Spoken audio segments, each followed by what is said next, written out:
Lit lovers, welcome back to my channel, Crown Brown Books with your girl T. Thank you to those of you who have already subscribed, shared, liked, commented, and all that good stuff. Please remember to do so. Tell a friend to tell a friend. Tell your neighbor, tell your co-worker, tell your stranger, even tell a hater about Crown Brown Books. And please don't forget to hit that notification bell so you can be notified when things are up and running. So today is a good one. We're on the infamous Jamaica Avenue. This is a busy area. It's a shopping area. We about to eat. We're about to have a good time and talk about some books. See you in a minute. We're on Jamaica and Hillside and 148th Street. We're about to eat at El Rey's Hispanic Restaurant. I'm going to ask them exactly what country they're from. I believe they're Dominican. I'm going to ask them. But they have the best food. Good service. That's the restaurant, right? Yeah. You can't hear because they have an NYPD chopper up in the air.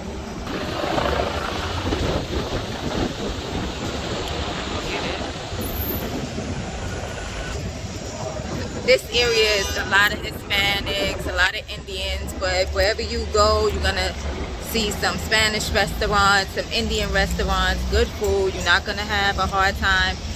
I can't think of any place up on Hillside that has bad food. The food very, very, very good.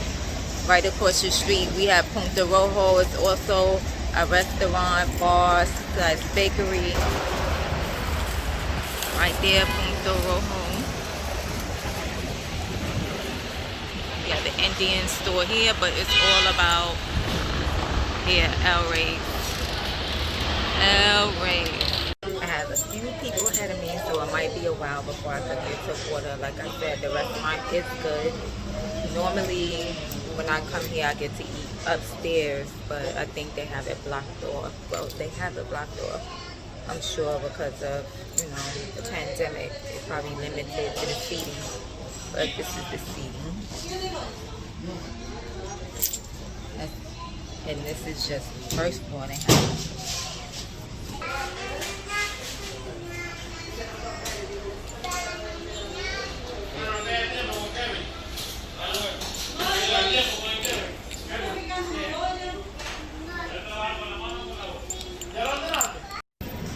So I ordered my food. I ordered some steak, yellow rice with black beans, salad on the side.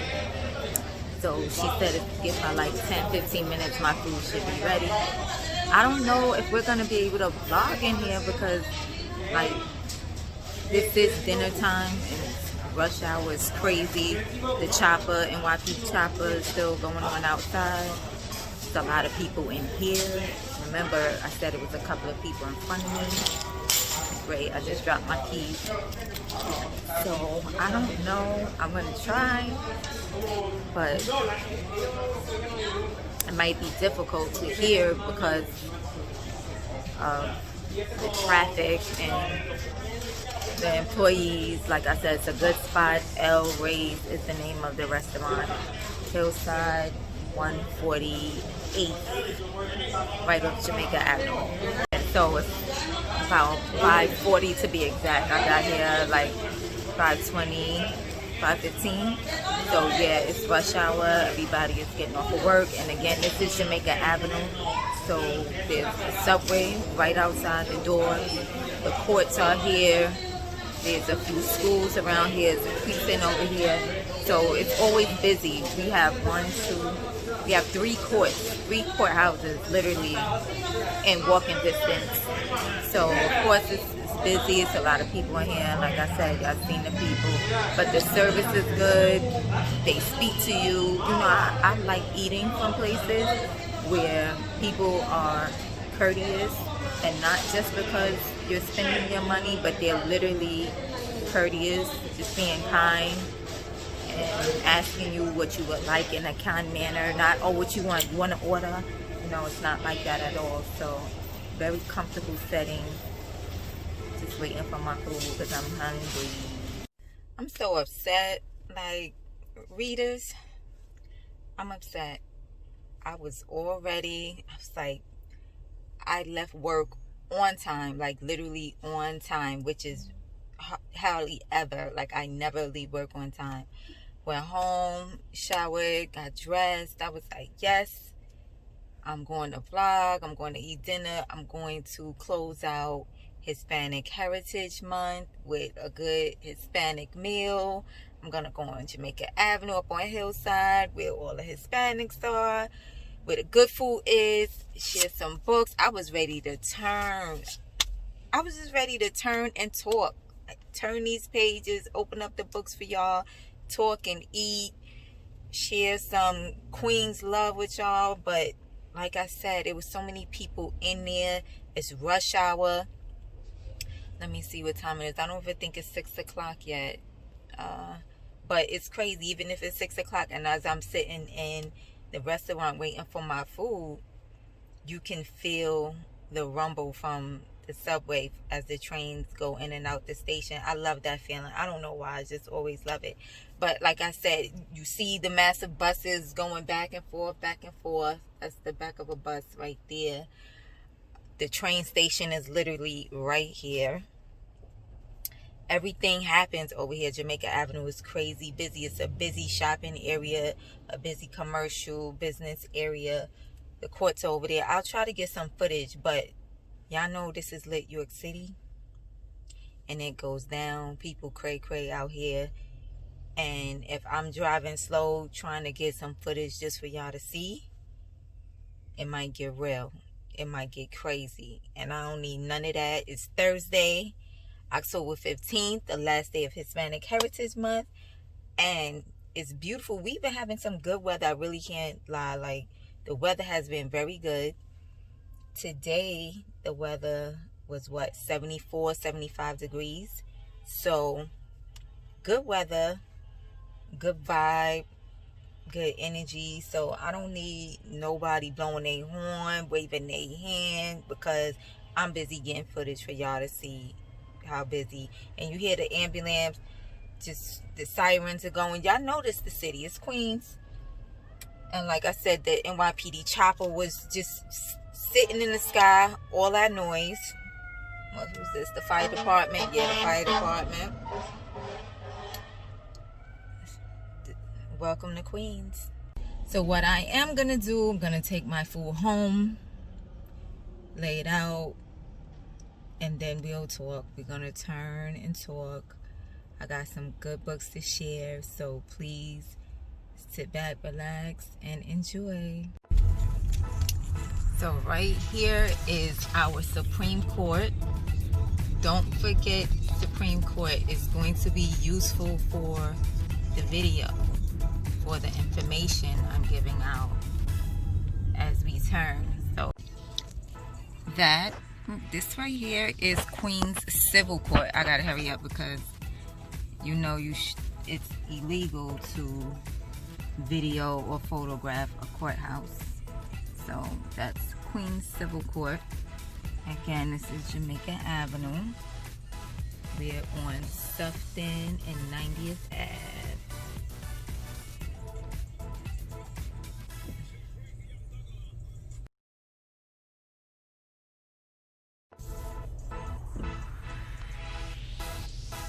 The Q44 on the main street.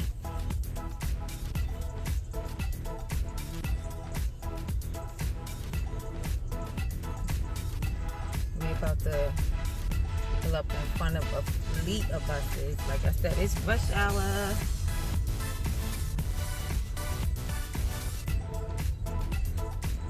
See the buses.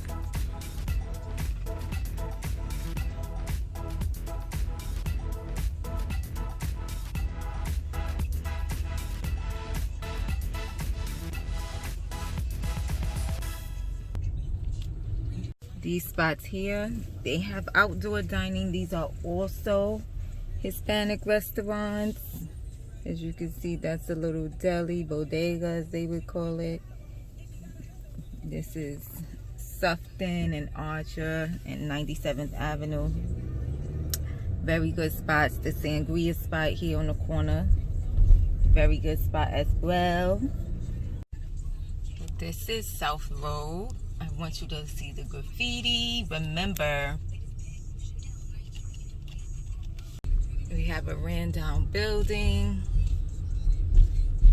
And this is key. You guys, this is key. I know the video is a bit shaky, but this is key because when we turn, it's all going to connect. So when you see ran down building,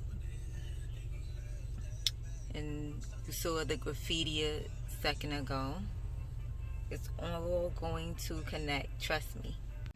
So I'm home now. Of course, the traffic was a bit much getting back home, but I'm home. I'm ready to eat. I'm ready to turn. I'm ready to talk. I'm ready to discuss these books. But of course, first things first, I have to come out these clothes because I was in the public, and I have to freshen out, wash off, and change into something different. But before I do all of that, I want you to take a close look at my top. Tell me what you see. The print that's on it, yes, it is stars. Yes, it is relevant to one of the books that we will turn into, okay? Remember stars, remember the courthouse, the Supreme Court, and remember the ran down buildings, the graffiti, the busted windows, the vacant houses that are just sitting there, okay? It's gonna tie in. It's all gonna tie in, I promise. We right back. My plate, my beans, the steak, the salad. I don't put dressing on my salad. I forgot to show that brown thing right there. The man told me exactly what it's called in Spanish, but it has meat in it. It has beef on the inside. So we're gonna see how that tastes. I am super comfy for you all. I took off my earrings, I freshened up, washed off, took all my jewelry off so we can get into these books. Remember, it is October 15th. Today is the last day of Hispanic Heritage Month. I wanted to show appreciation, love for the Hispanic community, for their literature, for their art, for their craft, creativity, all that good stuff.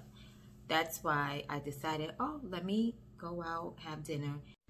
I wanted to pick a specific location to have a Spanish meal because I wanted everything to connect. I wanted everything to be right there. And there were so many things in that one area that connected. And what's better than some good Spanish food to end our Hispanic Heritage Month celebration?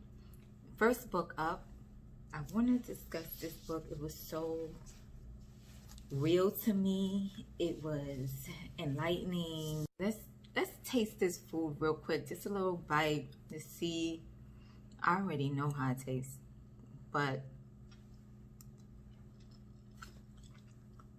good, of course. It's gonna be a hard time. I love watching mukbangs, but I don't think I'm going to be able to do this. I'm going to have to eat, talk about the book, stop. I'm not going to be able to do it simultaneously. I'm not. My first time doing it, so bear with me. But I don't think I'm going to be able to do it. The way I love food and the way I love to eat, all the stopping and talking, I don't know. So I think I'm going to pause this and eat and then come back. We're going to turn into these books.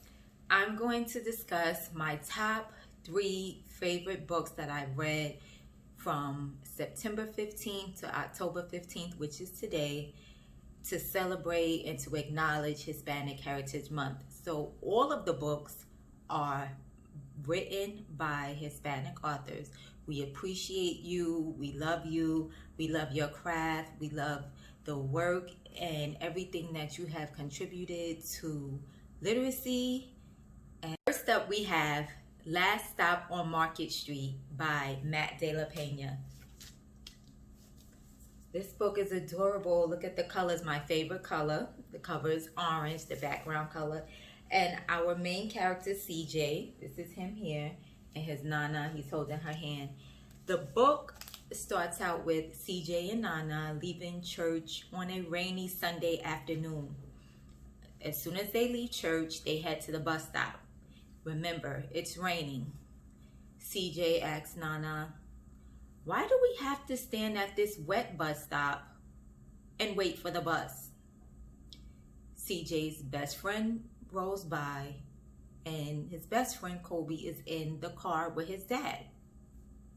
Of course, what does CJ ask? Nana, how come we don't got a car? Just like that.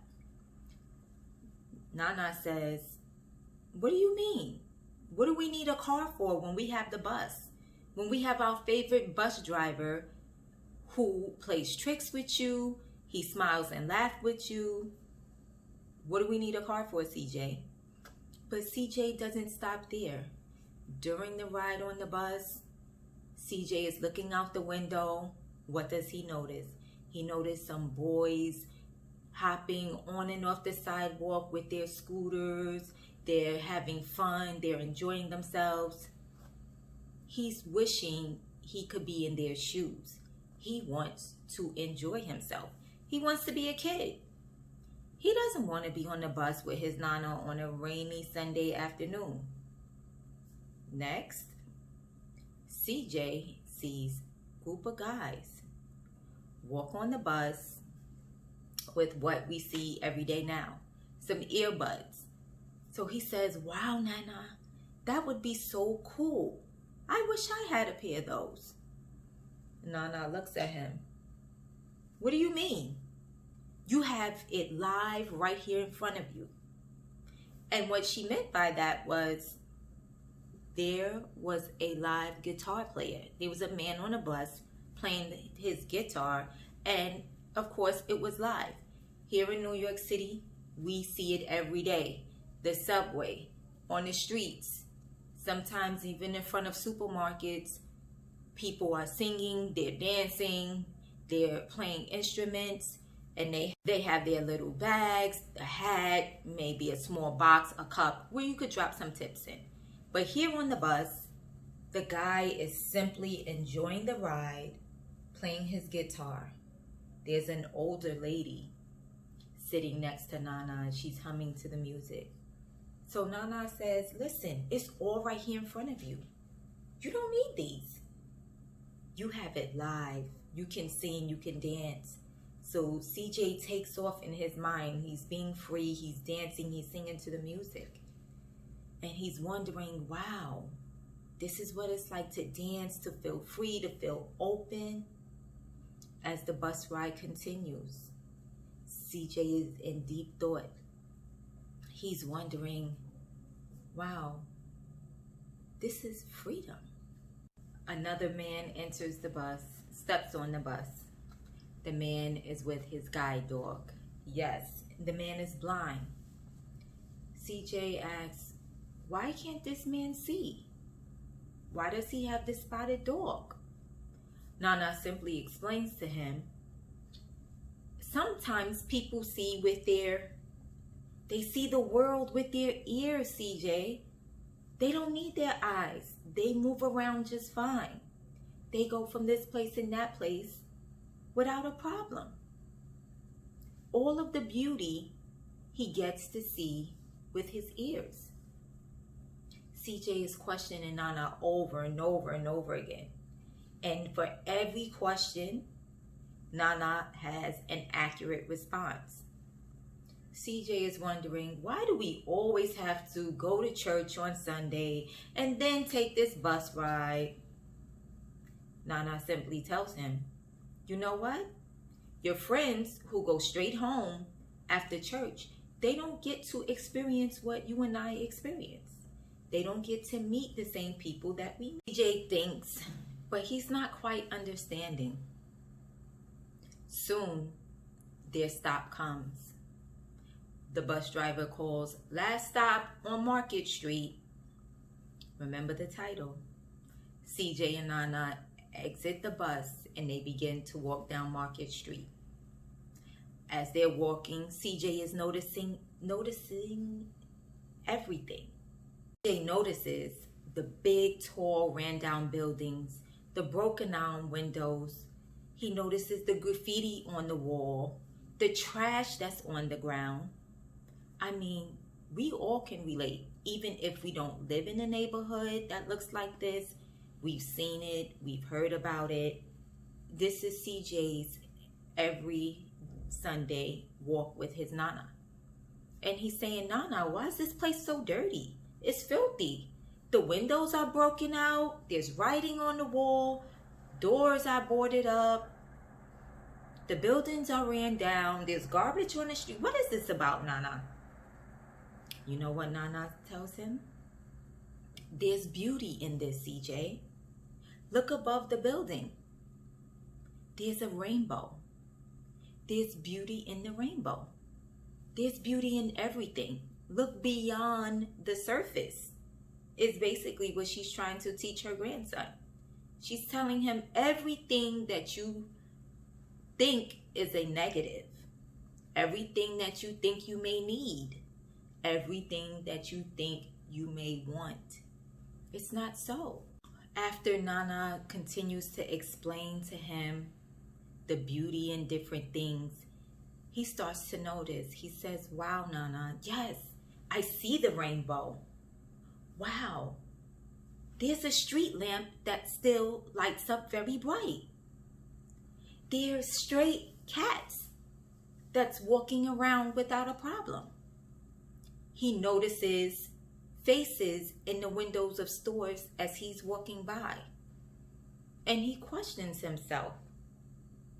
He says, how is it that Nana always see the beauty in things that he never thought about, that he never thought to look at? How is that? For me, I would say it's just a gift that grandmothers have. Yeah, mothers too. Mothers have it. But it's something about grandmothers. They see that deeper layer of things, right? And remember, when we were outside earlier, I said, look at the buildings, look at the graffiti, look at some of the houses were ran down, some of them hadn't been occupied in years.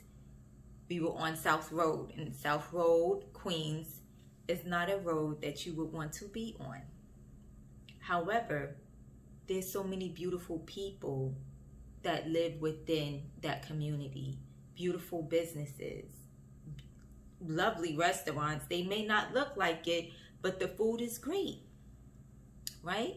So I connected with this book. I connected with CJ and CJ's Nana, because as we get into adulthood, we start to realize we don't need things. We may want them, we may desire them, but we don't really need them. We start to really appreciate the little things in life. Next stop, last stop on Market Street. Very good book. I mean, who can't relate to at least one or two events in this story? Just a very beautiful book. We thank you, Matt de la Pena, for your work, for your craft, for your art. To the illustrator, Christian Robinson, we appreciate you as well. My second favorite book during the month of Hispanic Heritage is Just Ask by Sonia Sotomayor, illustrated by Rafael Lopez. Be different, be brave, be you. The beauty in this book, listen, when I read this book, I wanted to not cry, but I was a bit emotional. I read it back to back, like I read it twice back to back, and then I read it a couple of days later, and I was sharing the book with a few other friends. This book is awesome. What I like about it, Sonia Sotomayor, she opens up the book, penning a letter to the readers. A letter to readers. And the letter simply discusses everything that she had been through as a child. How at 7 years old, she was diagnosed with juvenile diabetes.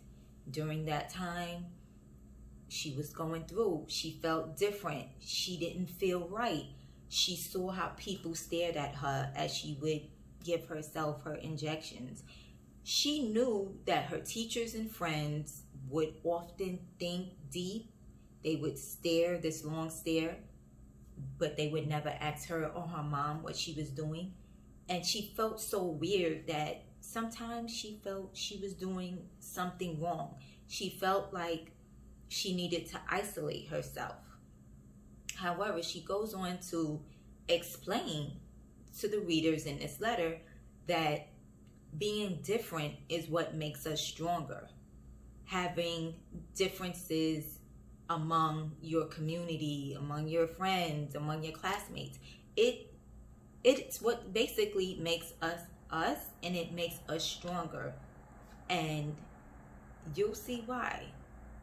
Sonia opens up the book by introducing herself. Hi, I'm Sonia.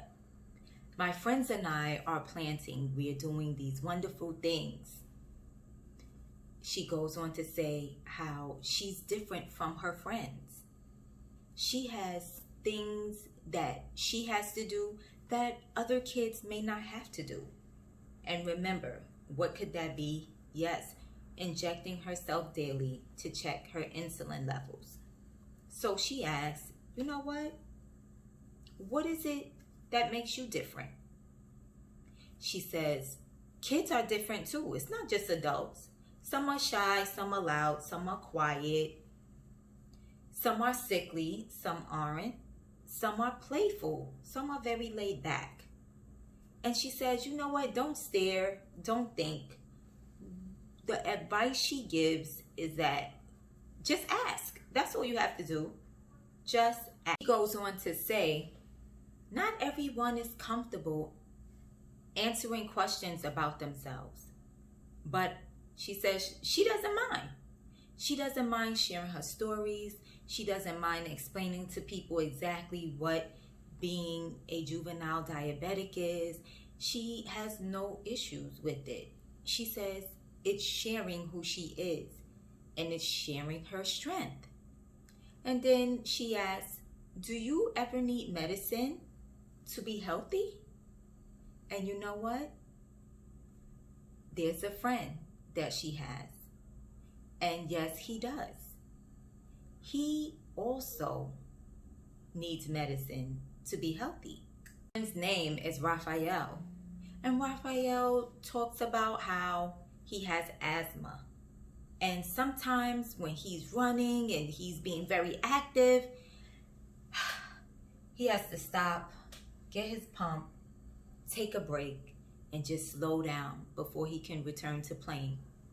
He says, my inhaler, it helps my body. It's a tool to keep me going.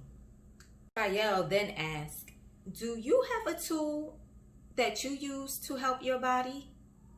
And of course, there's a friend in the garden. And the friend says, yes, I'm Anthony, and I use my wheelchair. My wheelchair helps me get around. I can move fast. No, I don't have legs, but I do have these wheels. And these wheels, I can go fast, just as fast or even faster if I had legs. Of course, Anthony asks, how do you get from place to place? Because remember, Anthony has his wheelchair. So another friend jumps in and she says, hi, my name is Madison and I have a guide dog. My guide dog helps me get from place to place. He takes me wherever I need to go. I feel safe. And he says, you know what? We have another friend. Our other friend, he is also blind and he uses his guide stick. His guide stick helps him get from place to place. Isn't that cute? I mean, these stories and how they're sharing their differences, but yet these differences is what is making them strong and stronger. And then ask, how do you use your senses? A little girl says, you know what? I have to learn the world.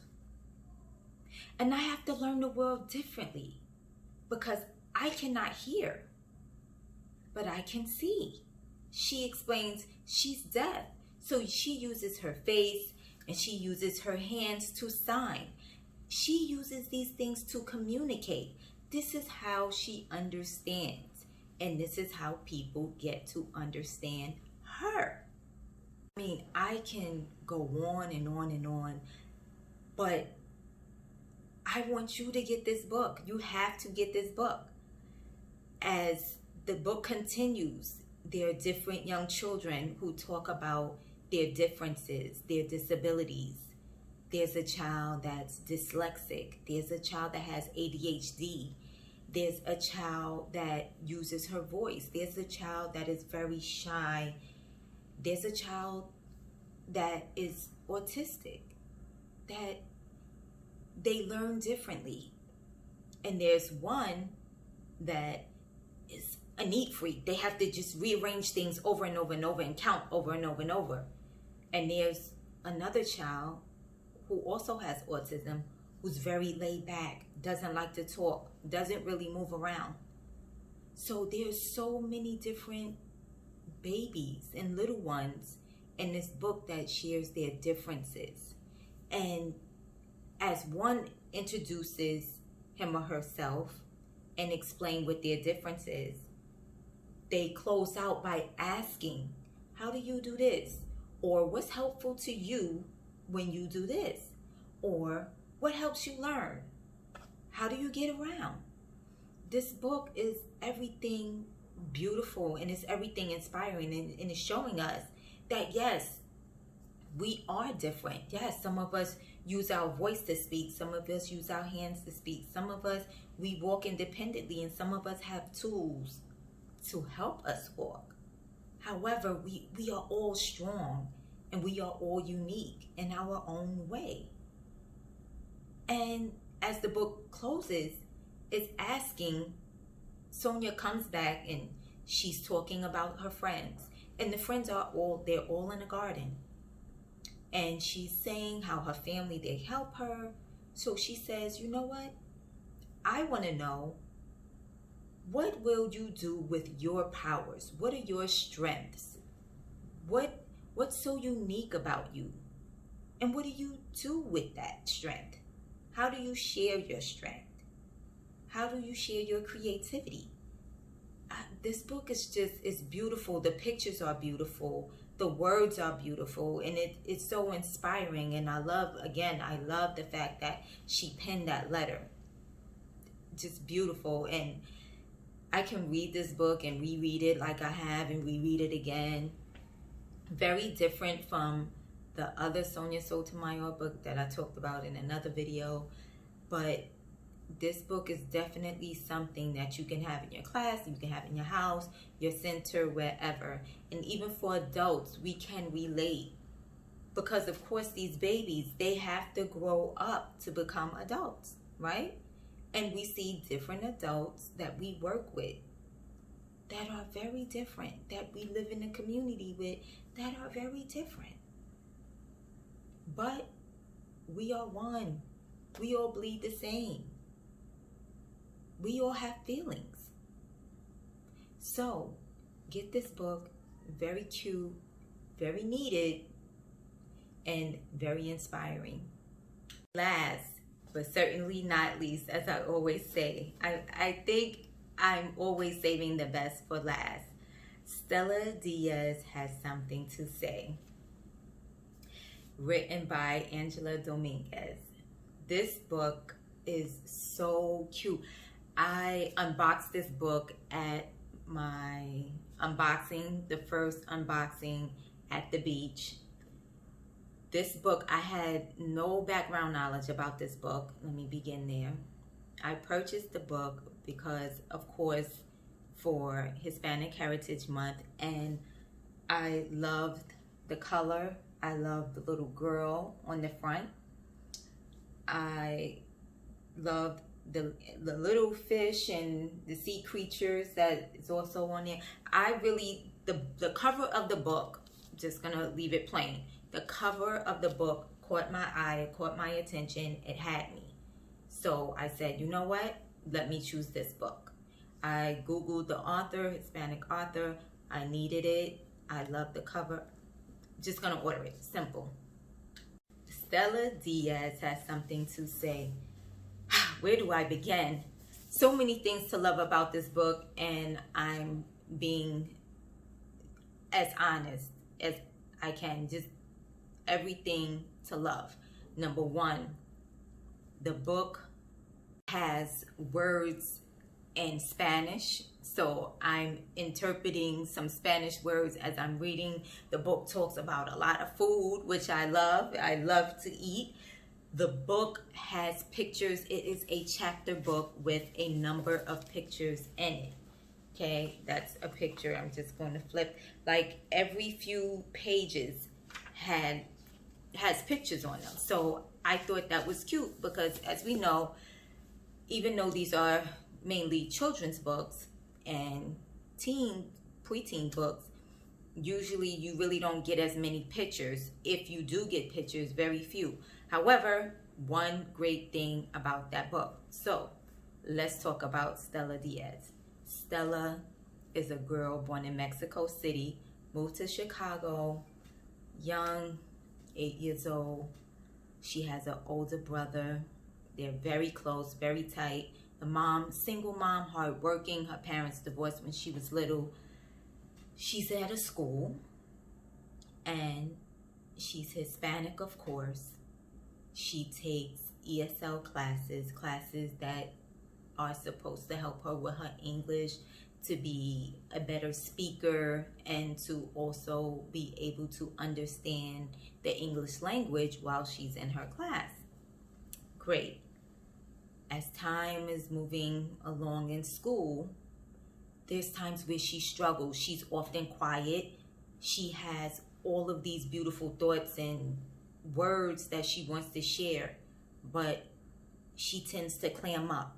And in the book, she describes her nervousness, her anxiousness, her anger, her shyness as roja, red. She gets very red. Her cheeks get red. She gets sweaty. She gets so flustered. But she has a best friend, Jenny. And her and Jenny, they have a connection. The connection is Jenny is Vietnamese. Even though she was born here in the States, according to the book, Jenny's parents are from Vietnam. So Jenny understands everything that Stella goes through. Stella has a problem speaking in front of people. She has a problem making friends. They often tease her. Stella doesn't want to remain in this position. There's a girl in her class, Jessica. Jessica is not nice. Jessica is like a mean girl. She's always teasing her, mimicking her, and she also makes Stella feel like you can't talk.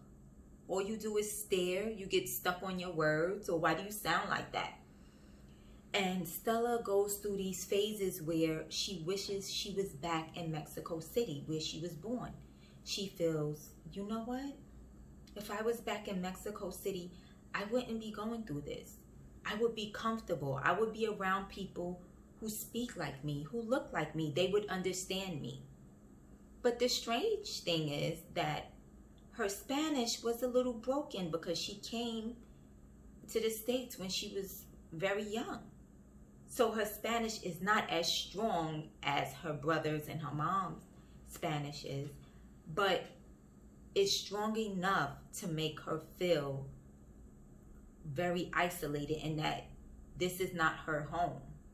As weeks go by, their teacher announces, you know what, class, we're going to have a new student.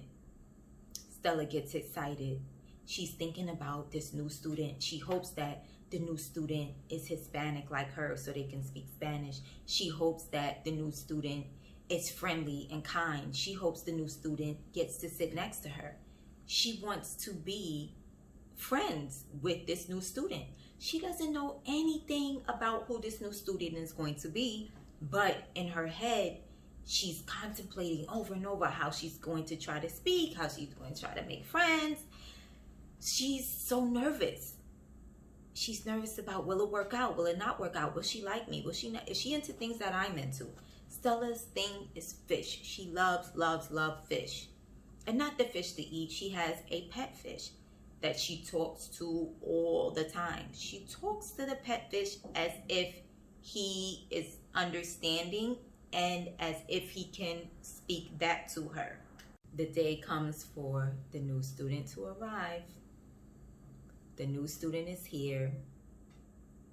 And guess what? The new student is not a girl. Stella is so disappointed. She doesn't know how to feel. She doesn't know how to react. She goes back into her shell, slumps down into her seat. She starts to get all nervous because she's wondering if he's going to be like the other kids. Is he gonna be annoying? Is he gonna tease me? Is he gonna laugh at me? Is he gonna stare at me? These are things that was back and forth in her head. New student Stanley happens to be sat very close by Stella. Stella gets very nervous. She gets roja, as she says in the book, gets all red, and she's thinking and she's wondering all over again. One day, Miss Bell, their teacher, she plays these games with them. They're having a math competition. So Stella is confident, but yet a bit uneasy because she's going to have to speak. She's going to have to open her voice up. So the teacher's going around asking multiplication. What's 2 times 2? What's 3 times 6? So now it's only Stanley and Stella left. Stella tightens up. Her stomach starts to hurt because now she has to go against Stanley. She doesn't know what to do. So what does Stella do? Stella, oh Stella, she gets nervous on the very last question that will determine if she wins the math multiplication game or Stanley. And you know what? Stella did not win. She got too nervous. She was too clammy.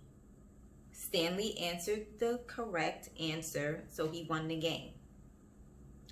Now Stella's back in her feelings, back to feeling unneeded. She's back to feeling sorry for herself. She's wondering, why did her voice go pause? Like, why couldn't the answer come out? What's the problem? Why? Why me? Why do I go through this? So she goes home. She feels sad. Next up, there happens to be a spelling bee. But remember her best friend, Jenny. The special thing about Jenny is Stella's rock. Like, that's her girl. Jenny has her back.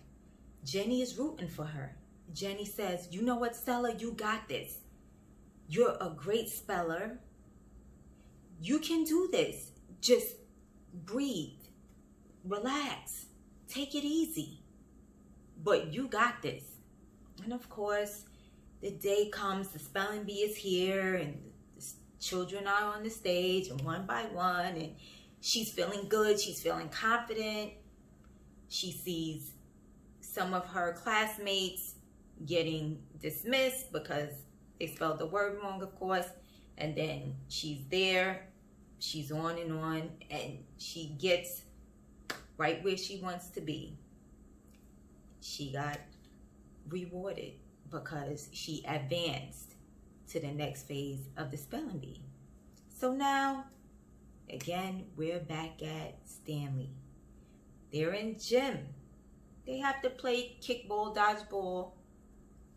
So of course they're on teams, and everybody's rooting, go, go, go, go, go. Get the ball, get the ball, get the ball. What happens? Stella freezes. She tightens up. She gets all roja in the face. She's like, what is wrong with me? She's screaming to her insides, like, let me go, let me free. But she's stuck. She sees Stanley. Stanley is doing his thing. Low key, she has a crush on Stanley. But she can't express it. If she can't talk to her classmates that she's around all the time, how can she dare talk to Stanley? How can she compete against him the way she would like? She knows she can do it. She knows she can beat him like she can beat all the other students. However, she just doesn't have that confidence. She gets nervous. Like the anxiety takes over her. So in gym, the girls are, Stella, go, kick the ball. Like they're screaming. And she's just standing there looking at the ball. So now the mean girls, yes, Jenny and the other little girls in the class, Stella stares, Stella stares, Stella stares. They're teasing her. She wants to run off. She wants to hide. She wants to go home. She's done. Stella is having so many challenges. And she's wondering why her. It's like her brother has friends, plenty of friends. Her mom works for this big radio station. Her dad is away with the uncle and he works. Everyone seems to have such good communication skills, such good friends. And she just has Jenny. But her and Jenny are not in the same class. So she doesn't feel totally comfortable until lunchtime. And then sometimes what happens at lunchtime? Jenny has her other friend from her class sit next to her, which makes Stella very uncomfortable. She don't want to sit with Jenny sometimes. She wants Jenny all to herself. And when she sees Jenny with the other friend, Anna, she's like, oh boy, why does Jenny have to be with her? Listen, Stella's struggling. She's really struggling. As time goes on in the book, Stella gets to know Stanley. Stella ends up speaking to Stanley, even though she feels uncomfortable. When she sees him, she tries to turn her head. She bends her head down. But Stanley seems to want to get to know Stella. And the good thing, Stanley is also Hispanic. Even though Stanley just moved, Stanley is comfortable speaking. Stanley says, you know what? He shares his story with Stella. He says, you know, I'm shy too. But he was taught by his mom to offer a cookie. And once you offer a cookie, people are going to talk to you. So he offered his classmates, new classmates, a cookie. Stanley is also comfortable speaking Spanish. He doesn't have a problem. Stella's like, wow, where does he get this great strength from? This great confidence. I need that. I want that. But I get roja. I get flustered. I get nervous. I get anxious. So she consults her mom, her brother. She doesn't tell them exactly what she's going through, but she's like, you know what? I'm having like sort of a problem. Like, do you ever get nervous? Do you ever feel funny? Remember, she's often wondering about how life would be for her if they were to go back to Mexico City. She daydreams about it. She feels she would be comfortable. She would be at home. No one would laugh. No one would tease her. Now, as we go deeper into the book, a big project is upon them. Miss Bell says, you know what? I want you guys to do a writing presentation. You're going to do it on the things that you like. It's going to be a special unit. You have to present, speak in front of the class, bring an artifact, some type of show and tell. And she's like, what? Me? No, not me, not Stella. And remember, her and her brother are close. So Stella's a great artist. She drew the poster for the spelling bee. She can draw just about anything, and people always praise her for her art. So as she's thinking about everything that she wants to do, how she's going to do her art project, she says, you know what? How am I going to talk? How am I going to share what I love? I can't talk. I can't do anything. I'm going to get stuck. So she shares her feelings with her big brother, Nick. Nick says, don't you worry. I got you. I'm going to help you. We're going to practice. And what I love most about Nick is that as a brother, and Nick is a bit older than her. He's 13. He has his own friends. He's a teenager, a big teenager. But he always takes time with Stella. He loves her. They have the sibling thing. You know, I'll get out of here. Your little sister. You know, that little... But he loves her. He shows her love all the time. He plays with her. He hugs her. They do family things together. Him, Mom, and Stella. So he helps Stella. He says, listen, this is what you're going to do. You're going to get the stuff.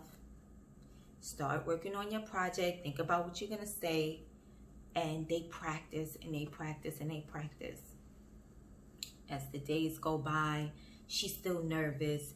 Remember, she low-key likes Stanley, but she tries to avoid him. So in school, she's wondering, what's his project going to be about? What's this one project? You know what? But they're not going to be better than mine. My art will be everything and more. But the voice. She's worried about speaking. When any time someone speaks to her, she stutters. It takes a while for the words to come out. And if they come out, sometimes people are like, huh? What'd you say? You know what? It's all good. Remember the title. Stella Diaz has something to say. With all that practice and all that support from Nick, from her mom. And Mom notices. Mom is asking her, what's the matter? She tries not to tell her mom. She doesn't want to seem weak. But her mother finally decided, you know what? We need to have this talk. The mother tells her, you are my Stella. You are a star. Your real name is Estrella. You are my baby. You are golden. You're magical. You are my star. You are my baby. Whatever you want to do, think about it. You can do it. You will master it. Nothing is going to be perfect, but you are perfect. Stop doubting yourself. The things that Mom is trying to instill in her, as well as the brother. He's like, you know what? You got this, kid. Don't worry about it. I got you. And between Mom's support, the brother's support, her ESL teacher's support, she graduates from ESL in between this time. She no longer needs the ESL classes. So she should be doing very well in speaking, and there should be a confidence booster. But still there's that small space of doubt, uncertainty. The day comes. Stella gets up there. And as her brother advised her, and well, he told her, you know what? After the first 30 seconds to a minute, it's going to be like a piece of cake. You're just going to talk. You're going to flow. The words are just going to come out automatically. You're going to forget about the nerves and being Rojas. You're not going to be sweaty. She gets up. She does her thing. Stella presents her board with her fish. She talks about the sea creatures. She shares everything. The kids are so captivated by her artwork. The teacher is applauding her. Stanley is giving her thumbs up from the back. The kids are really proud and they're shocked, like, Stella did that? And she feels so comfortable. She's smiling because, why? Her little crutch that she's always hiding from, someone who's always trying to speak to her, Stanley, engages in small little talk with her. But she always keeps it short But now she's confident because Stanley is like, good job, good job. Stanley also encouraged her before she got up there. Remember her best friend, Jenny? So it's as if the moral is you have support. You have these resources. She eventually took something from all of them. Jenny was rooting her on. And Jenny advised her, you know what? To help you out with your project and with speaking and feeling comfortable with speaking, you're going to have to start asking questions. That's how you get people to talk, and that's how you talk back to people. Ask questions. And you know what's funny? Remember, just ask. So Jenny is like, girl, Stella, you got to open up. You got to ask questions. Don't just sit there. You got to ask questions. Get to know people. So Stella, she began to ask questions, and that's how she gained confidence to be able to say something, to be able to speak, to be able to present her project without fault, without error, without mistake. And even if she would have, doesn't matter. The book is everything, guys, like everything. It was just so filled with motivation and encouragement and empowerment. I loved how they were so family oriented. And I think I connected with this book in every way. Like every way. Because Stella, she grew up in a home with her brother without the dad. The dad here and there, once, twice a year, they would speak to him. Grew up in a single parent home with my brothers. I love them dearly and we're close. We have our days when it's whatever, but we love each other. Her family always got together. Holidays, gatherings, birthdays, just like my family, where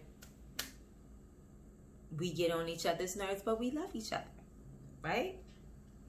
Like a lot of other families. Stella was good at certain things. However, she lacked a lot of confidence. Same here.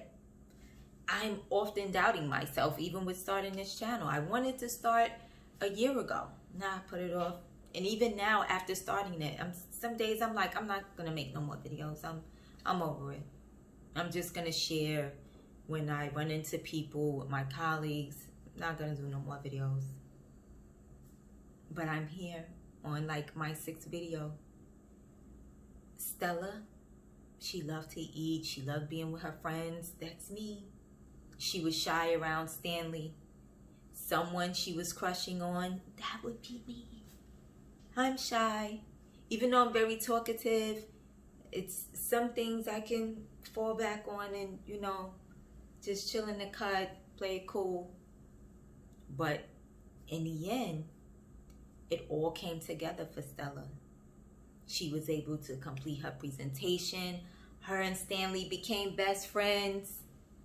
And the funniest part, let me back up, because I just felt like I was giving away too much of the book. The funniest part of the book was one day, Mom takes Stella and Nick to the museum. Who does she run into? Stanley. She sees Stanley going in a different part of the room in the museum. See Stanley again. See Stanley again. So her mother and brother is like, what's up with you? That would be me. If, like, once I'm nervous or anxious, I'm out. If I feel uncomfortable about something, I'm out. But anyway, back to the book. Stella Diaz Has Something to Say is everything. I literally read this book 2 days. It took me 2 days. And when I say 2 days, 2 days after work. So if I'm getting home from work in the evening time, I was busting through those chapters. I skipped a day because I had an event one day after work. So the following day, I finished. I was done. I was finished with the book. But while at work, the day that I didn't get to read, my mind was on this book because the book is so engaging, and I connected with this book so much. Presenting, nope, don't ask. And especially in front of a large audience, yeah, I conduct meetings, professional development, parent workshop every Monday, every other Saturday sometimes for the parents, but not in an auditorium setting or a setting where I really don't know. And even when I do know the people, sometimes my heart starts to palpitate. I mean, let me just stop here. Let me stop here because like I said, I can talk about this book for the next hour. And there's so many spaces that were left out, so many events that were left out, but it's for you to read the book. It's for you to determine, you know what, let me get that book. That was a great book recommendation. So again, as I close out, I would like to give much love and gratitude for all, again, the contributions to literacy, the art, the craft, their dedication. All of these authors, they all are very special. I mean, these are award-winning authors. So thinking about the restaurant and the food, because like I said, in the book, they love to eat. They were always eating. The mom was always cooking. So that's why I wanted to vlog from the restaurant. I had to have the Spanish food, and I had some of her favorites on my plate. With Just Ask, remember, Sonia Sotomayor is a Supreme Court justice.